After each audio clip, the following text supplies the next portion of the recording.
안녕하세요. 10월의 어느 날 이 편지를 써요. 이번 가을도 짧게 우리 곁을 스쳐가려나 봐요. 우리도 어느새 작별 인사를 준비하라고 독촉해 오는군요. 저는 눈부신 꽝이라는 시집을 낸 김연숙이라는 사람입니다. 어쩌다 뽑기를 하게 되면 보통 꽝을 많이 뽑잖아요. 세상의 눈으로는 실망스럽지만 다르게 생각해보면 그 꽝이, 그 텅 빈 실패가 오히려 눈부신 가치가 될 수도 있다는 뜻이에요. 어제 오늘이 다르게 빠른 속도로 우리 삶은 변화하고 있지만 그 변화를 일으키는 추동력은 바로 우리 인간들이 공감하고 소통하고 싶어하는 서로를 향한 마음에 있다고 하네요. 디지털 기술의 발전이란 더 멀리, 더 가까이 서로에게 가닿고 싶어하는 그리움의 발현인지도 모르죠. 오늘 제가 쓰는 이 편지도 결국 그것에 관한 이야기가 될 것 같아요.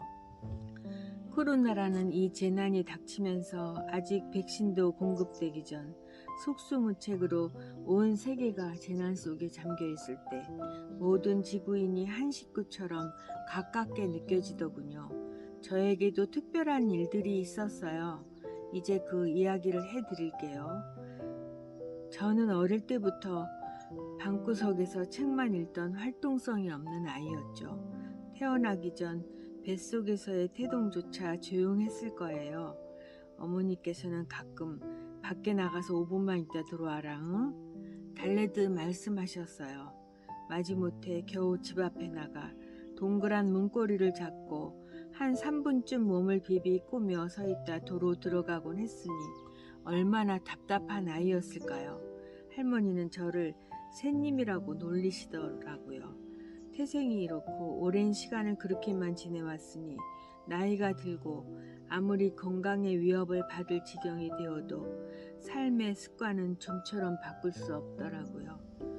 처음에는 저의 이런 게으른 생활 패턴에 코로나라는 상황이 변명이 되어주는 느낌도 받았죠. 지금은 모두가 조심해야 돼. 다른 이들도 재택근무를 하고 모임도 제한받고 있잖아. 집에만 있는 건 나뿐만이 아니야. 다들 나처럼 집에만 있다고 이렇게 말이에요. 그런데 가만히 보니 글쎄 다른 분들은 마스크를 하고 먼 나라는 아니어도 비행기로, 자동차로, 기차로, 바다 건너 제주도로 또 다른 멋진 곳으로 잘만 다니시더라고요. 서울에서도 맛집을 찾아 전시회와 공연을 찾아 깨알 같은 실속과 재미를 누리며 사시더라고요. 거의 제 몸의 일부처럼 집안에서도 침대로, 소파로, 식탁으로 늘 함께하는 아이패드 화면 속에서 그 멋진 풍광들과 먹어본 기억조차 가물가물한 온갖 화려한 음식들을 보며 정말 부러웠어요. 맨날 똑같은 식탁에서 단조롭게 그지없는 메뉴로 혼밥을 하며 바라보는 화면 속의 아스라한 풍경들과 음식들.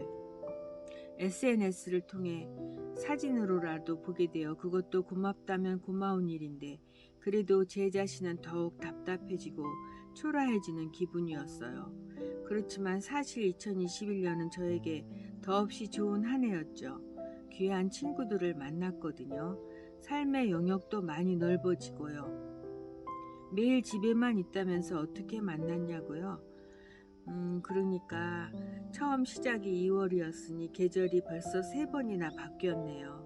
시치유관이라는 줌 모임방을 열고 운영해 오신 분이 저의 시를 대상으로 대화를 나눠보자는 제안을 하신 거예요. 얼떨떨하지만 반갑고 고마운 마음으로 참여했죠. 골방에서 쓴 시가 나비처럼 날아가 다른 분에게 가닿는 현장에 쓴 사람이 함께 한다는 건 아주 드문 기회니까요. 그렇게 처음 저의 시 당신은 꽝입니다를 시작으로 물의 방, 흙의 방, 공기의 방, 촛불의 방이 있는 긴 회랑을 함께 걸어 진눈깨비, 새우를 먹는 저녁까지 20편이 넘는 시를 함께 나누고 공감하고 대화를 나누었어요. 상담 심리학을 만학으로 공부하신 분들이라 그런지 어떤 이야기를 해도 마음이 편하더라고요. 점점 그 시간을 기다리게 되고 반가워하며 만나고 아쉬워하며 헤어지는 사이가 되었어요. 돌아가며 시를 읽고 이야기를 나누다가 다시 또 읽어볼 때는 확실히 그 어조와 호흡이 다르더라고요. 그분들의 가슴속에 그 시가 포근히 들어가 안긴 것을 느낄 수 있었죠. 반짝 눈물이 맺히며 말을 잇지 못하던 그분들의 순간이 저에게는 또 얼마나 기쁘고 감동적이었는지요. 치유가 일어난 사람은 우선 저 자신이었어요. 한없이 무기력해진 저에게 그 시간은 놀라운 점화 효과를 일으켰답니다. 무의식의 영역에서 길어내오던 저의 시쓰기 방식을 다시 한번 떠올려보고 다시 잘해 나가야겠다는 생각이 들기 시작했거든요. 또 다른 잊지 못할 기쁜 만남이 집에만 있던 저에게 또 있었으니 이번에는 먼 나라의 외국 학생들과의 만남이었어요. 놀랍죠. 한국문학번역원에서 해외 대학생들에게 한국의 작가와 시인들의 작품을 연구하도록 지원하는 시스템이 있는지도 모르는 시인이 바로 저인데요. 정말 기적과 같이 저의 시집이 멀리 슬로베니아의 르블라냐 대학에서 강독되고 번역되고 토론도 하도록 선정되었었어요. 상상도 못할 일이죠. 사람이 슬픈 일은 나누기 쉬워도 기쁜 일은 나누기가 쉽지 않다는데 저에게는 이미 든든한 친구들이 있었으니 그 줌 모임의 벗들이 자기 일처럼 정말 기뻐하셨어요. 먼 외국의 학생들에게 강의를 한다는 게 또 쉽지 않은 일인데 이미 이 모임에서 제 시집의 많은 시들을 리뷰하고 정리한 상태였잖아요. 미리 강의안이 머릿속에 준비되어 있었던 것과 같았어요. 그래서 5월 어느 날 한국문학번역원의 스튜디오에서 저는 역시 줌으로 슬로베니아의 르블라냐 대학생들과 만나게 되었답니다. 50명 정도나 되는 외국 학생들의 얼굴이 일제히 화면에 떴을 때 눈과 눈이 마주치고 서로 집중되어 오던 생생한 느낌 잊을 수가 없어요. 줌 화면으로도 다 전해져 오더라고요.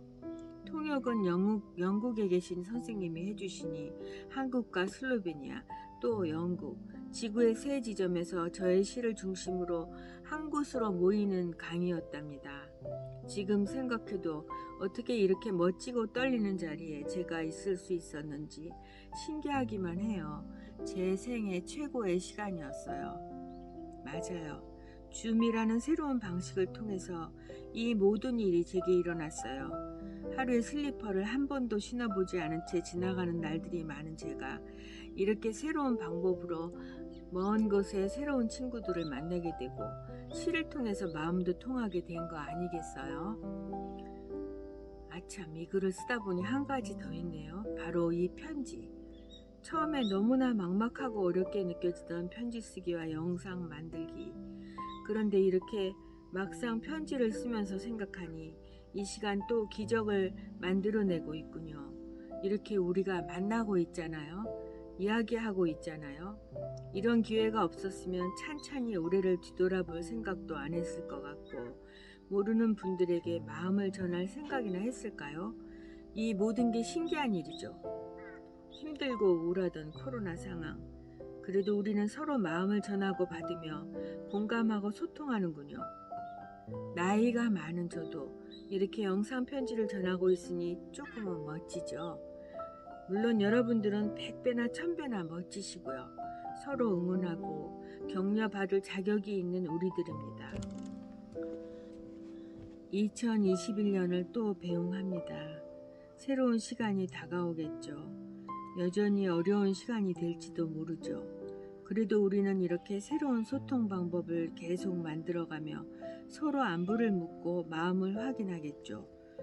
꽝이 꽝이 아니고 실패가 실패만이 아니어서 어려움 속에서도 이렇게 공감하기를 원하는 우리 마음이 더없이 귀하다는 것을 잊지 말고 다시 힘내서 살아가기로 해요. 사랑과 믿음의 마음을 보내드려요. 이 겨울도 잘 지내세요. 사랑합니다.